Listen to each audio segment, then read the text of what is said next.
काही क्षुल्लक कारणावरून जर पती पत्नीमध्ये काही वाद निर्माण होत असतील आणि ते बेडमध्ये गेल्यानंतरच होत असतील तर याला त्या बेडच्या रचनेची खूप म्हणजे तो त्या संबंध येतो की त्या बेडमध्ये जर तुमचे आरसे जास्त प्रमाणात असतील आणि आरशाचे तोंड साधारण दक्षिणेकडे पश्चिमेकडे असतील तर आणि आपल्या तुमच्या बेडचं प्रतिबिंब त्या जोडप्याचं जर त्या बेडचं प्रतिबिंबच आरशामध्ये दिसत असेल तर याच्यावरून क्षुल्लक कारणाने वाद होतात.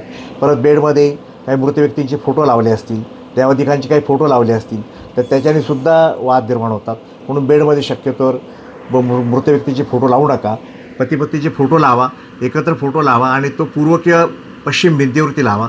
हा चांगला तुम्हाला तो त्याचा हे देईल.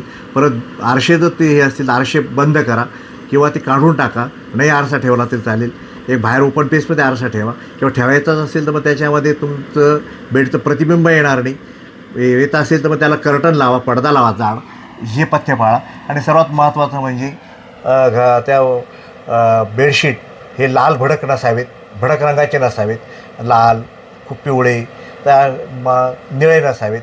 शक्यतो ते गुलाबी रंगाचे किंवा तुमचं लाईट ब्राऊन कलर हे चांगले असतील किंवा लाईट पिवळा कलर, एकदम येलो कलर ह्या रंगाची बेडशीट, पिलो कवर वापरा.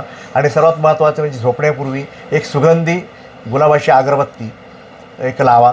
एका गुलाबाच्या फुलं असतील, ताजी फुलं, गुलाबाची फुलं 2-3 फुलं एका भांड्यामध्ये पाणी भरून त्याच्यात ठेवा.